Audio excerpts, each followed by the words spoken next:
அனைவருக்கும் வணக்கம். இந்த பதிவில் நம்ம பார்க்க போறது திருப்புவனம் பத்திரகாளி அம்மன் கோவில் காவலர் அஜித்குமார் போலீசாரால் அடித்து கொலை செய்யப்பட்ட அவர் வழக்கு குறித்து தான் பார்ப்போம். பிரேத பரிசோதனை அறிக்கை கிடைச்சதும் அஜித்குமார் வழக்கு கொலை வழக்காக மாற்றப்பட்டது. வழக்கு விசாரணையை சிபிசிஐடிக்கு மாற்றம் செய்து தமிழக அரசு உத்தரவிட்டது.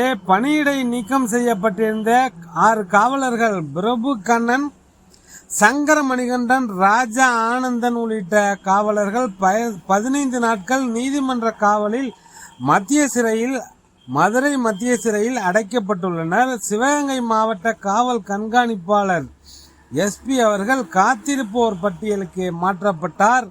இந்த நிலையில் வழக்கறிஞர்கள் சென்னை உயர்நீதிமன்ற மதுரை கிளையில் அதிமுக வழக்கறிஞர்கள் இந்த வழக்கை சூமோட்டாக விசாரிக்கணும்னு, அதாவது நீதிமன்றம் தாமாக முன்வந்து விசாரிக்கணும்னு மனு தாக்கல் செய்திருந்தார்கள். நீதியரசர்கள் MS சுப்பிரமணியன் ஐயா அவர்கள், AD மரியக்லாட் அவர்கள் அமர்வில் விசாரணைக்கு வந்தது. வழக்கறிஞர்கள் ஒரு வீடியோவை தாக்கல் செய்திருந்தாங்க. அந்த வீடியோவில் அஜித்குமாரை கோவிலுக்கு பின்னால் அழைச்சிக்கிட்டு போய் போலீசார்கள் சரமாரியாக தாக்கும் வீடியோ. இந்த வீடியோ எடுத்தவர் இவர்கள் தாக்கும் போது கழிவறையில் இருந்ததால் அங்கிருந்த ஜன்னல் வழியாக வீடியோ எடுத்திருந்தார். வீடியோ எடுத்தவர் நேரில் ஆஜராகி சாட்சியம் அளித்தார். விசாரணை என்ற பெயரில் தூக்கிச் சென்று கொலை செய்திருக்கிறீர்கள். அஜித்குமாரின் உயிரிழப்புக்கு அரசே பொறுப்பேற்க வேண்டும் என்று தெரிவித்திருந்தார். மாநிலம் தன் குடிமகனை கொன்றுவிட்டது என்று காவல்துறையையும் தமிழக அரசையும் கடுமையாக விமர்சித்திருந்தார்கள் நீதியரசர்கள். முதலமைச்சர் இந்த வழக்கை சிபிஐ விசாரிக்க சிபிஐக்கு மாற்றி உத்தரவிட்டுள்ளார்.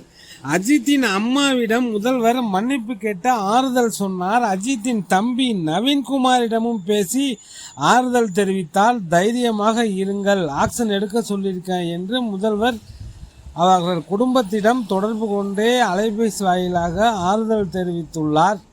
இந்த வழக்கு குறித்து போலீஸ் தரப்பில் சொல்லப்பட்டது என்னன்னா, வலிக்கு விழுந்ததுல ஃபிட்ஸ் இறந்துட்டார் என்று சொல்லப்பட்டது. அது முழுக்க பொய் என்று நீதிமன்றத்தில் நிரூபணமாகியுள்ளது.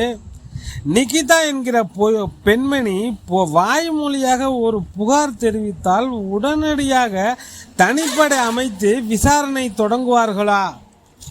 10 பவுன் நகைகளை காரில் வைத்துவிட்டு யாராவது வேறு ஒருவரிடம் காரை கொடுப்பார்களா?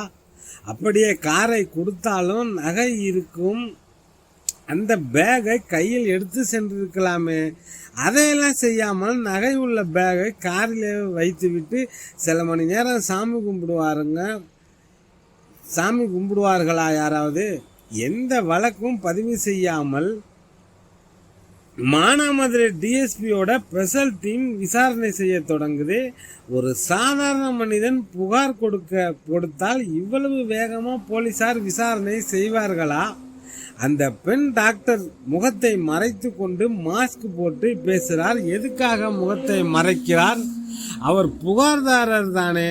அந்த டாக்டர் நிகிதா மீது அடுத்தடுத்து சந்தேகம் வரும் நிலையில் நிகிதா 2011ஆம் ஆண்டு திருமங்கலம் காவல் நிலையத்தில் ஒரு புகார் கொடுக்கப்பட்டுள்ளது. அவர் மீது அரசு வேலை வாங்கி தருவதாக கூறி 16 லட்சம் மோசடி செய்ததாக நிகிதா, அவருடைய தாயார், அவங்க அப்பா என்று 4-5 பேர் மீது மோசடி புகாரை ராஜாங்கம் என்பவர் நபர் கொடுத்துள்ளார். அஜித்குமார் மீது இதுவரை எந்த வழக்கும் கிடையாது.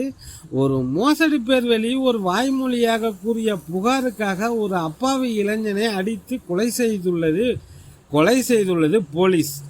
போலீசாரின் குடும்பத்தினர் போராட்டம் நடத்தியதாக செய்திகள் வருகின்றன. உயர் அதிகாரிகளின் உத்தரவுக்கு செயல்பட்டார்கள் என்று நாங்கள் பலியாகிவிட்டோம் என்று கூறுகிறார்கள். உயர் அதிகாரிகள் நகைகளை கைப்பற்று என்றுதான் சொல்வார்களே தவிர அவனை அடித்து கொலை செய்தது உங்கள் வீட்டுக்காரர் தானே. காட்டு மிராண்டித்தனமாக சைக்கோத்தனமாக தாக்கிய போலீஸ்காரங்க அதிகபட்ச தண்டனையாக தூக்கு தண்டனை வழங்கணும் போலீஸ்காரங்களுக்கு. அந்த பெண் டாக்டர் நிகிதா அஜித்குமாரிடம் வீல் சேர் கேட்ட போது அதற்காக பணம் கேட்டதாக சொல்கிறார்கள். நிகிதாவும் 100 ரூபாய் கொடுத்ததாக சொல்கிறார். அவர்கள் 500 ரூபாய் கேட்டதாக சொல்கிறார்கள். என்னிடமே பணம் கேட்கிறையா, நான் யார் தெரியுமா என்று நிகிதா பொய் வழக்கு கொடுத்தாரா என்று சிபிஐ தீர விசாரித்து உண்மையை நாட்டு மக்களுக்கு சொல்லணும். நிகிதா ஒரு மோசடி பேர்வழி என்று வழக்கு பதிவு செய்யப்பட்டுள்ளது 2011. ஓகே ஃப்ரெண்ட்ஸ், பொறுத்திருந்து பார்ப்போம் என்ன நடக்குது என்று. அந்த குடும்பத்துக்கு நீதி கிடைத்தால் நல்லது. நம்ம டெல்டா 7 சேனல் நண்பர்கள் அனைவருக்கும் நன்றிகள் பல. அனைவருக்கும் வணக்கம்.